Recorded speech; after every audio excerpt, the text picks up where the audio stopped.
ప్రభునందు ప్రియ దేవుని బిడ్డలారా, ప్రభు పేట వందనాలు తెలియజేస్తున్నాను.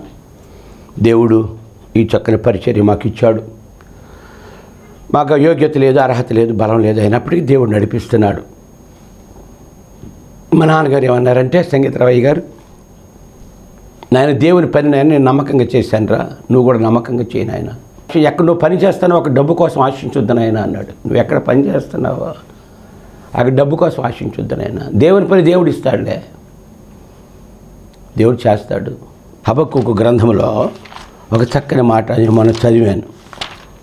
హోషియా, యోవేలు, ఆమోసు, ఓబద్య, యోనా, మీకా, నహూము, హబక్కూకు 2వ అధ్యాయంలో మొట్టమొదటి చదవండి. ఆయన నాకు ఏమి సెలవిచ్చునో, నా వాదం విషయము నేనేమి చెప్పుదునో చూచుటకై నేను నా కావలి స్థలం మీదను గోపురం మీదను నువ్వు కనిపెట్టుకో. దేవునితో మా నాన్న చెప్పు, కనిపెట్టుకో. నువ్వు ఆశ్రమం పెట్టి 15 సంవత్సరాలు అయ్యింది. గోడలు పడిపోయే పరిస్థితుల్లో ఉన్నాయి. నాన్న ఎవరిని అడగొద్దు అన్నాడు. గోడలు పడిపోయే పరిస్థితుల్లో ఉన్నాయి. చేస్తున్నావు ఏదో కొంత, మాకు శక్తి చాలడం లేదు, కనిపెట్టు అన్నాడా. యెహోవా నాకు ఎలాగ సెలవిచ్చాను, చదువువాడు పరిగెత్తు చదువు వెలుగునట్లు వ్రాయము, నిర్ణయ కాలమును జరుగును, సమాప్తపడుగా ఆదురపడుతున్నది, అది తప్పక నెరవేరును. అది ఆలస్యముగా వచ్చినను దాని కొరకు కనిపెట్టుము, అది తప్పక జరుగును. ఇది కథ నా చెప్పింది. ఏమన్నాడు 3వ వచనంలో? అది ఆలస్యముగా వచ్చినను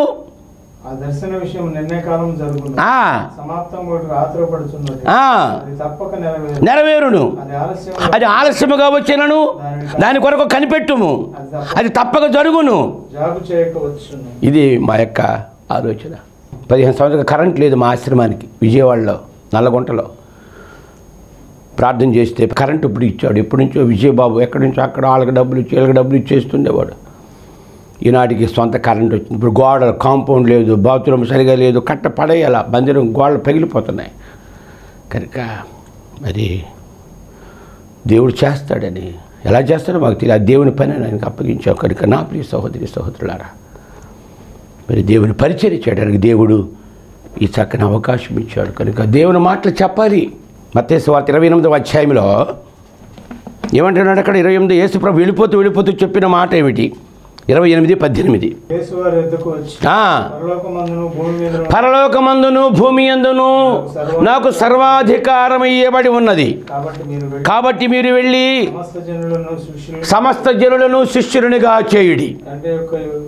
తండ్రి యొక్కయు కుమారుని యొక్కయు పరిశుద్ధాత్మ యొక్క నామమున వారికి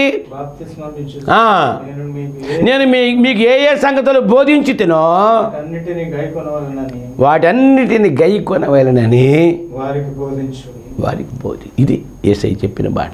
నేను మీకు ఏ సంగతులు ఆజ్ఞాపించానో నేను వస్తున్నాను. యోహాను 14:1 మీ హృదయం కలవరపడనీయకుడి, దేవుని యందు విశ్వాసం ఉంచి ఉన్నారు, నా యందు విశ్వాసం ఉంచుడి. నా తండ్రి ఏంటి అనేక నివాసములు గలవు, లేని ఎడల మీతో చెప్పుదును. మీకు స్థలం సిద్ధపరచ వెళ్ళుతున్నాను. నేను వెళ్ళి మీకు స్థలం సిద్ధపరిచిన ఎడల నేనుండు స్థలములో మీరుండులాగునా మరలా వచ్చి నా యొద్ద నుండుటకు. ఇది ఆయన చెప్పాడు. ఈ లోకం మంద కాదు నాయన, లోకం పరలోకం. ఈ రాజ్యం నాది కాదు, పరలోకంలో ఉంది నా రాజ్యం. పిలాతుతో చెప్తున్నాడు, నువ్వు యూదుల రాజువా అన్నాడు. అవును రాజు, మరి నీ సైన్యం, నా సైన్యం ఎక్కడ కాదు, పరలోకంలో ఉంటుందయ్యా. నేను మీకు ఏ సంగతులు బోధించుతానో వాటిని వారికి బోధించమని జ్ఞాపకం చేశాడు. కనుక నా ప్రియ సహోదరి సహోదరుల, సేవకులు బోధిస్తున్నారు. చాలామంది, లక్షల మంది, వేల మంది, లక్షల మంది బోధిస్తున్నారు, సువార్త ప్రకటిస్తున్నారు, యేసు ప్రభు దేవుడిని చెబుతున్నారు. మరి మన బోధలు ఎలాగున్నాయి ఒకసారి ఆలోచించుకోవాలి. నువ్వేం బోధిస్తున్నావో ఆలోచించుకో, ఎలా బోధిస్తున్నావో ఆలోచించుకో. దేవుడు నీకేం చెప్పాడో అది చేస్తున్నావో లేదో ఆలోచించుకో. యెహోషువ గ్రంథంలో 1వ అధ్యాయంలో దేవుడు అన్నాడు, మోషే టైం అయిపోయింది. దేవుడు యెహోషువతో మాట్లాడుతున్నాడు. మోషే అన్నాడు, అయ్యా ఈ జనాంగాన్ని నడిపించడానికి ఒక మంచి పనివాడు కావాలి, ఒక మంచి పనివాడు కావాలి అని చెప్పినప్పుడు దేవుడు అన్నాడు, నీ పక్కనే ఉన్నాడు కదా యెహోషువ, అతని మీద చెయ్యరా బాబు అన్నాడు. చెయ్యేశాడు. ఆయన ఆత్మ ఆయన మీదకి వచ్చేసింది. ఇప్పుడు దేవుడు యెహోషువతో మాట్లాడుతున్నాడు. ఏం మాట్లాడుతున్నాడు? మొట్టమొదటి చదువుకుంది యెహోషువ గ్రంథం మొట్టమొదటి నుంచి. యెహోవా సేవకుడైన మోషే, నూను కుమారుడైన మోషే పరిచారకుడైన యెహోషువతో ఇలాగు సెలవిచ్చాను, నా సేవకుడైన మోషే మృతి పొందాను. కాబట్టి నీవు లేచి నీవును ఈ జనులందరూ ఈ యొర్దాను నది దాటి వెళ్ళుడి.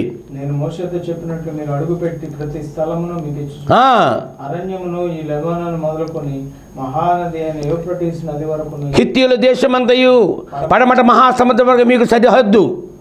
నీవు బ్రతికి దినములన్నింటినూ ఏ మనుషుడు నిలవలేక ఉండును. నేను మోషేకు తోడయుండునట్టు నీకు తోడయుందును.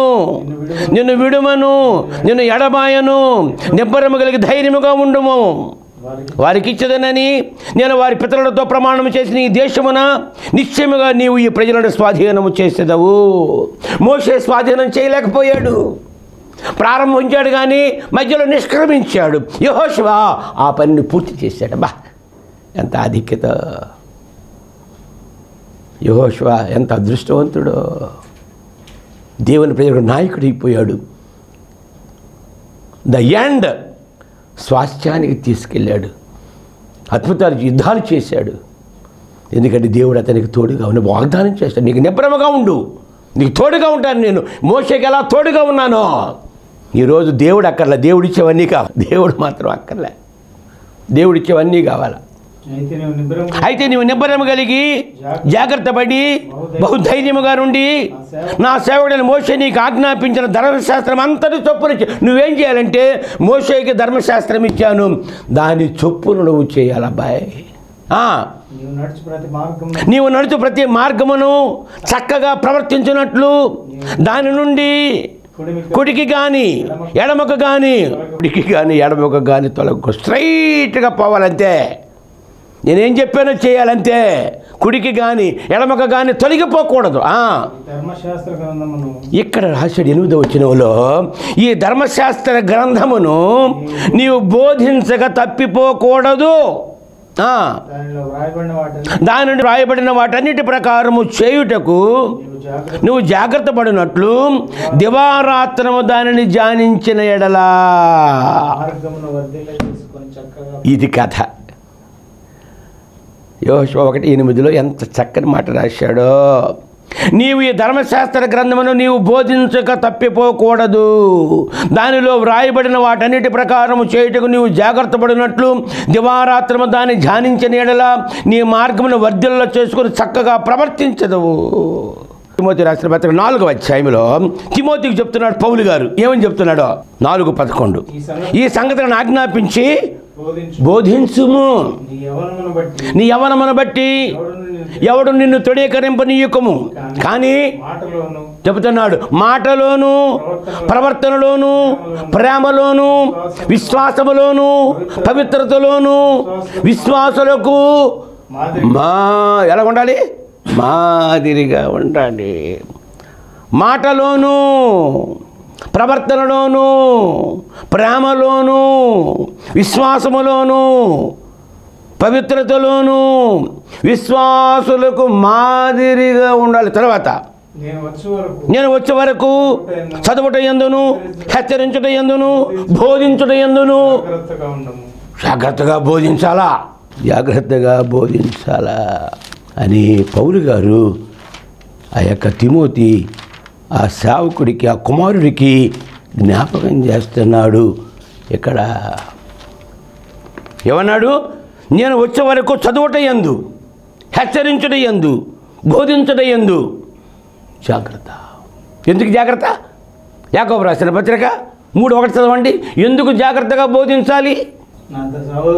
నా సహోదరులారా, బోధకులమైన మనము మరి కఠినమైన తీర్పు పొందుదామని తెలుసుకొని మీలో అనేకులు బోధకులు కాకుండుడి. జాగ్రత్త, అనేక విషయాలలో తప్పిపోతున్నావు. జాగ్రత్త. వ్యాపారం చేసుకో, వ్యవసాయం చేసుకో, కొత్తిమీర అమ్ముకో, కరివేపాకు ఎందుకు బాధ? ఎందుకు? బోధకులమైన మనము మరి కఠినమైన తీర్పు పొందుదామని తెలుసుకొని మీలో అనేకులు బోధకులు కాకుండుడి. 1 కొరింథీయులకు రాసిన పత్రిక 9:27. గాలి కొట్టినట్టు నేను పోట్లాడు. కాబట్టి నేను గురి లేని వాడిని వలె పరిగెత్తువాడను కాను, గాలిని కొట్టినట్టు నేను పోట్లాడలేదు. కానీ ఒకవేళ ఇతరులకు ప్రకటించిన తరువాత నేనే భ్రష్టుడనైపోతానేమోనని నా శరీరమును నలగగొట్టుకొని దానిని లోపరుచుకొనుచున్నాను. శరీరాశ, నేత్రాశ జీవపు డంబము. శరీరాశ, నేత్రాశ జీవపు డంబము. యాకోబులు ఏమంటాడు చూడండి, యాకోబు 4వ అధ్యాయంలో 3:4. మీరు అడిగినను మీ భోగముల నిమిత్తము వినియోగించుటకై దురుద్దేశముతో అడుగుదురు కనుక మీకేమీ దొరకటలేదు. వ్యభిచారులారా, ఈ లోక స్నేహము దేవునితో వైరమని మీరు ఎరుగరా? కాబట్టి ఎవడు లోకముతో స్నేహము చేయనో వాడు దేవునికి శత్రువు. రోమా 2వ అధ్యాయంలో 24 వ్రాయబడిన ప్రకారము మిమ్మల్ని బట్టియే కదా దేవుని నామము అన్యజనుల మధ్యను దూషించబడుతున్నది. ఓ తిమోతి, నేను వచ్చే వరకు చదువుట యందును, హెచ్చరించుట యందును, బోధించుట యందును జాగ్రత్తగా ఉండుము. 15వ వచనం, నీ అభివృద్ధి అందరికీ తేటగా కనబడిన నిమిత్తము వీటిని మనస్కరించుము. సేవకుడు వాక్యం చదువుకోవాలి, సేవకుడు సంఘం కొరకు ప్రార్థించుకోవాలి, సేవకుడు కుటుంబాన్ని దర్శించాలి, సేవకుడు కుటుంబాల అవసరతలో పాల్గొనాలి, వాళ్ళని ఆదరించాలి, వాళ్ళని ప్రేమించాలి, వాళ్ళని బలపరచాలి, వాళ్ళని సిద్ధపరచాలి. 16వ వచనం, వీటి యందే సాధకము చేసుకొనుము. సాధకం అంటే ప్రాక్టీస్. సాధన చేయమురా నరుడా, సాధ్యము కానిది లేదురా. కృషి ఉంటే మనిషి ఋషి అవుతాడు, మహాపురుషుడు అవుతాడు. మోషే, యెహోషువ, దావీదు, ప్రవక్తలు, న్యాయాధిపతులు, ఎజ్రా, నెహెమ్యా, ఎస్తేరు, యోబు, యెషయా, ఇర్మియా, యెహెజ్కేలు, హోషియా, యోవేలు, ఆమోసు, ఓబద్య, యోనా, మీక, నహుము, హబక్కు, జపన్య, హగ్గై, జకర్య, మలాకి వీళ్ళంతా సాధన చేశారండి. భక్తి ఉత్తినే రాదు, ఏదో 10 నిమిషాలు చదివితే రాదు. 10 నిమిషాలు ప్రార్థనలు చెప్పారు, ఆ ఊటీలో వెళ్ళాం, అక్కడ అయ్యా 10 నిమిషాలు ప్రార్థన చేస్తే చాలదు, రాత్రంతా ప్రార్థన చేయాలి. యేసయ్య అంటే ప్రార్థన, ప్రార్థన అంటే యేసయ్య అంతే. యేసయ్య అంటే ప్రార్థన. ఏలియా మన వంటి స్వభావం గల మనుషుడే, అతను ప్రార్థిస్తే వర్షం ఆగిపోయింది 300 సంవత్సరాలు. ఎలీషా మన వంటి మనుష్యుడే. వీటి యందే సాధకము చేసుకొను. 16వ వచనం, నిన్ను గూర్చియు నీ బోధ గూర్చియు జాగ్రత్త కలిగి ఉండుము, వీటిలో నిలకడగా ఉండుము. నీవిలాగు చేసి నిన్నును నీ బోధ వినువారిని. నేను మన విజయవాడలో మా తమ్ముడు సుధాకర్ వాళ్ళ చర్చిలో మాట్లాడా. పోయిన అంతకుముందు వారము, ఈ వారం కూడా ప్రొద్దున్న 8 గంటలకు ఆరాధన. అక్కడ ఒక తమ్ముడు అంటున్నాడు, అయినయ్యా నువ్వు మాట్లాడితే గుండు బదలైపోతాడు, ఆయన భయం వేసిపోతుంది అంటున్నాడు. శారదమ్మ గారు తీసుకొచ్చారు ఆయన్ని. అన్నయ్య భయపడిపోతున్నాడు అయ్యగారు, ఇంక వ్యసనాలు వదలలేకపోతున్నాడు, త్రాగుడు వదలలేకపోతున్నాడు, భార్య ఎంతో వేదన, నా భర్త బాగోవాలి, ఆరోగ్యం బాగుండాలా. అయ్యా కొన్ని మాటలు చెప్పండి అయ్యగారు, అయ్యా నీ మాటలు నన్ను భయపెట్టేస్తున్నాయి. దేవుడు మాట్లాడితే అంతే, మనం మాట్లాడితే అవ్వదు. నేను వచ్చినప్పుడు ప్రార్థన చేసుకుంటాను, అయ్యా నువ్వు మాట్లాడు ప్రభు, నేను మాట్లాడితే ఎవడంటాడు? అయ్యా నా జ్ఞానం ఎంత, నా తెలివి ఎంత, నా ఆలోచన ఎంత, నా ఉద్యానం నరమాత్రుడు ప్రభువా, నువ్వు మాట్లాడు. యోహాను సువార్త 7వ అధ్యాయంలో యేసయ్య ఏం చెప్తున్నాడు? 7:14, సగం పండుగైనప్పుడు యేసు దేవాలయంలోనికి వెళ్ళి బోధించుచుండెను. యూదులు అందుకు ఆశ్చర్యపడి చదువుకుని ఇతనికి ఈ పాండిత్యం ఎట్లా వచ్చినని చెప్పి అందుకు యేసు నేను చేయు బోధ నాది కాదు. నువ్వు చేసే బోధ నీది కాదు. నువ్వు ఎలా చేస్తావో చూసుకో, జాగ్రత్త. ఏం చెప్తున్నావో? రాజకీయం చెప్తున్నావా? పేపర్ సంగతులు చెప్తున్నావా? లోకం సంగతులు చెప్తున్నావా? పొడుపు కథలు చెప్తున్నావా? పిట్ట కథలు చెప్తున్నావా? ఏం బోధ చేస్తున్నావు? యేసయ్య నేను చేసే బోధ నా మాటలు అవి 7:14 కదండి. నాది కాదు. అందుకు యేసు నేను చేయు బోధ నాది కాదు, నన్ను పంపిన వానిదే. ఎవడైనా ఆయన చిత్తము చొప్పున చేయ నిశ్చయించుకొని ఎడల ఆ బోధ దేవుని వలన కలిగినదో లేక నా అంతటా నేనే బోధించుతున్నానో వాడు తెలుసుకొనుడు. ఈ బోధ నా జ్ఞానమా దేవుని జ్ఞానమా?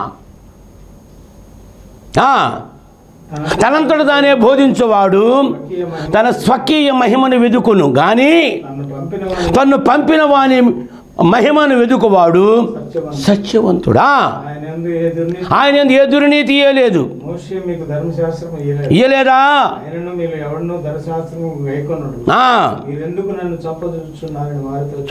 తనంతట తానే బోధించువాడు స్వకీయ మహిమను వెతుకును గాని తన్ను పంపిన వాని మహిమను వెతుకువాడు సత్యవంతుడు. కనుక నేను బోధించే బోధ నాది కాదు, నా తండ్రి బోధ.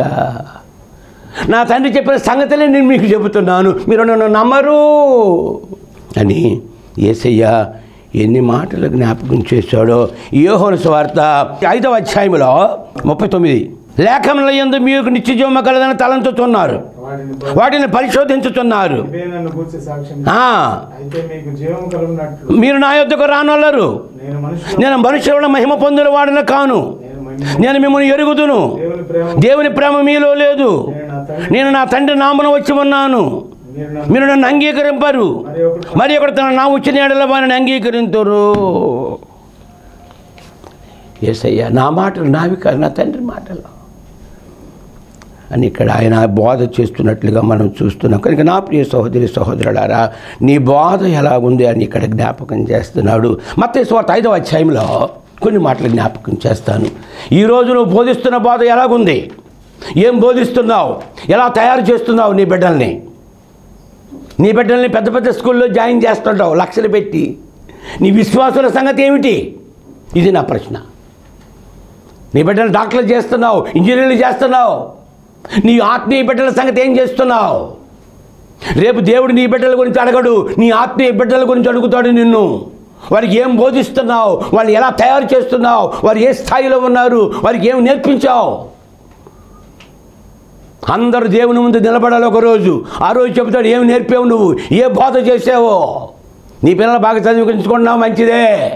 నీ బిడ్డల కోసం ప్రయాసపడుతున్నావు, మంచి. మా నాన్నగారు మా అమ్మ అడిగింది, 7 పిల్లలు కన్నావు సంగీతరావు గారు, పిల్లల బర్త్డే ఏంది, వాళ్ళ చదువులు ఏంది అంటే, అమ్మ వాళ్ళు నా పిల్లలు నువ్వు చూసుకో, వీళ్ళు నా పిల్లలు నేను వాళ్ళు చూసుకుంటా అన్నాడు. అంతే దైవజనుడు.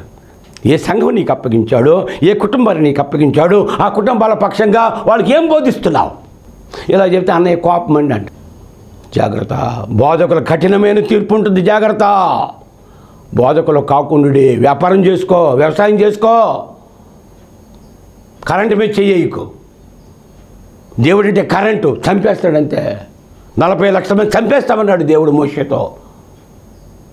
బ్రతిమలాడాడు మోషే, విడిచిపెట్టాడు అంతే. మత్తయి సువార్త 5వ అధ్యాయంలో 17 చదవండి.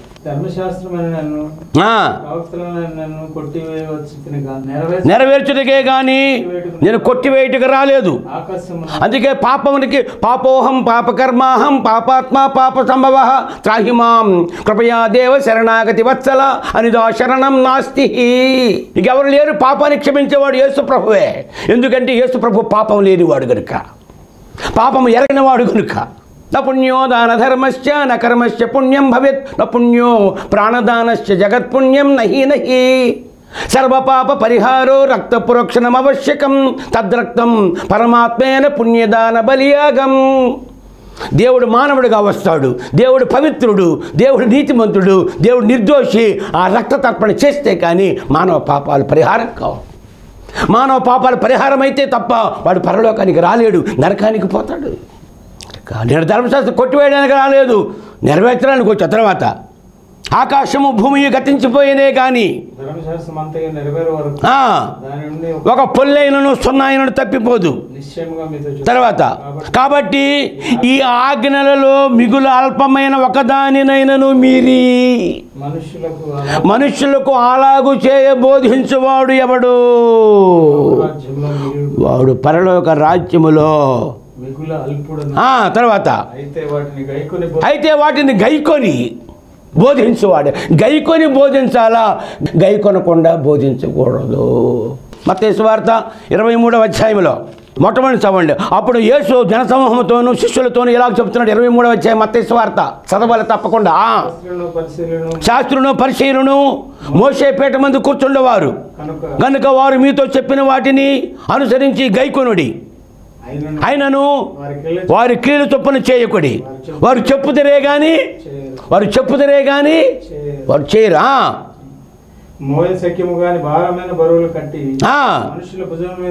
మనుషుల భుజాల మీద మోపుదరే గాని తమ వ్రేలుతో కదిలించరు. దాన్ని మనుషుల మీద పెడతారట భారాలు. తమ రక్షరేఖలు వెడల్పుగాను తమ చెంగులు పెద్దవిగాను అగ్రస్థానములు కావాలి, అగ్రపేటాలు కావాలి, సంత వీధుల వందనాలు కావాలి. బోధకులను కోరుతూ బోధకులను పిలవండి రా. ఏందో పేరు పెట్టి పిలుస్తారు ఏంది? మీరైతే బోధకులను పిలవద్దు.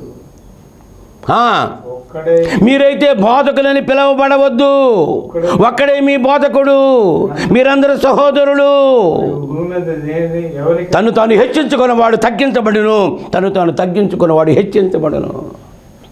ఇక నా ప్రియ సహోదరి సహోదరుడు, యేసయ్య బోధకుడు. ఆయన లూకాసు వార్త 4వ అధ్యాయములో 31లో అప్పుడు ఆయన వచ్చి విశ్రాంతి దినమున వారికి బోధించుచుండెను.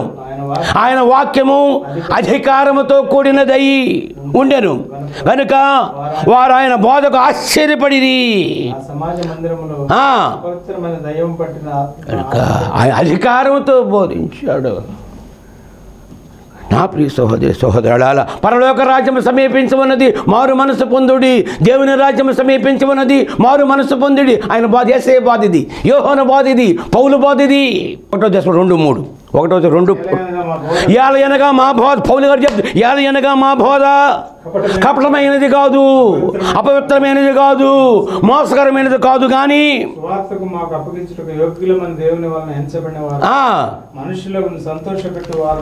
కాక మా బోధ కపటమైనది కాదు, మా బోధ అపవిత్రమైనది కాదు, మా బోధ మోసకరమైనది కాదు. 2 కొరింథీ 4వ అధ్యాయము 1-2 వచనాలు. కాబట్టి ఈ పరిచర్య పొందినందున కరుణించబడిన వారమై అధైర్యపడము. అయితే కుయుక్తిగా నడుచుకుంటున్నారు. చెప్పేది ఒకటి, చేసేది ఒకటి. లక్షలు పెట్టి మీటింగ్లు ఎందుకంటే పెడుతున్నారు? నీ దగ్గర డబ్బు ఉంటే పెట్టవయ్యా. ప్రజల మీద ఎందుకు వేస్తానా? అమ్మా మీరు 10,000 ఇవ్వాలా, మీరు 5,000 ఇవ్వాలా, ఎక్కడి నుంచి తెస్తారు? అయితే కుయుక్తిగా నడుచుకొనకయు దేవుని వాక్యం వంచనగా బోధించకూడదు. దేవుని వాక్యాన్ని 2:17 అక్కడే 2 కొరింథీ 2:17 మేము దేవుని వాక్యమును కలిపి చెరిపడి అనేకుల వలె ఉండక నిష్కాపట్యము గలవారము, దేవుని వలన నియమించబడిన వారమయ్యుండి క్రీస్తునందు దేవుని ఎదుట బోధించుతున్నాము. దేవుని వాక్యాన్ని కపటముగా బోధించకూడదు, దేవుని వంచనగా బోధించకూడదు. అబద్ధ బోధకులు బయలుదేరి ఉన్నారు లోకంలో, జాగ్రత్త. చివరిగా 1వ యోహాను పత్రిక 4వ మొట్టమొదటి చదవండి. నీ బోధ ఎలాగుంది? ఈ ధర్మశాస్త్రాన్ని బోధించాలి, తప్పిపోకూడదు. నీ ప్రజలను చైతన్యం చేయాలి, సిద్ధపరచాలి. దేవుని రాజ్యాన్ని ప్రభువు చేస్తున్నాడు. అనేక అబద్ధ బోధకులు లోకములో బయలువెడి ఉన్నారు కనుక ప్రతి ఆత్మను నమ్మక, ఆయా ఆత్మలు దైవ సంబంధమైనవో కావో చాలు. కనుక దైవ సంబంధమైనవేవో దురాత్మ సంబంధం తెలుసుకో. మమ్మల్ని మిక్కిలిగా ప్రేమించిన మా పరలోకపు తండ్రి యేసయ్య, నువ్వు బోధకుడు, నీవు నాయన. నీ బోధలు అయ్యా మాకు కావాలి ప్రభా, నీ మాటలు మాకు కావాలి, బోధించే వాళ్ళు కావాలి. అయితే అబద్ధ బోధకులు బయలుదేరారు కనుక ప్రజలు గ్రహించే శక్తి వారికి అనుగ్రహించమని యేసయ్య శక్తి కలిగిన నామాన్ని వేడుకొలుచున్నాను తండ్రి. ఆమేన్. మన ప్రభువును రక్షకుడు యేసుక్రీస్తు కృపయు, తండ్రి అయిన దేవుని ప్రేమయు, పరిశుద్ధాత్మ సహవాసం నిరంతరం మీకు మీ కుటుంబాలకు తోడుగా ఉండి అధికముగా వర్ధలు చేయునుగాక. ఆమేన్. Thank you.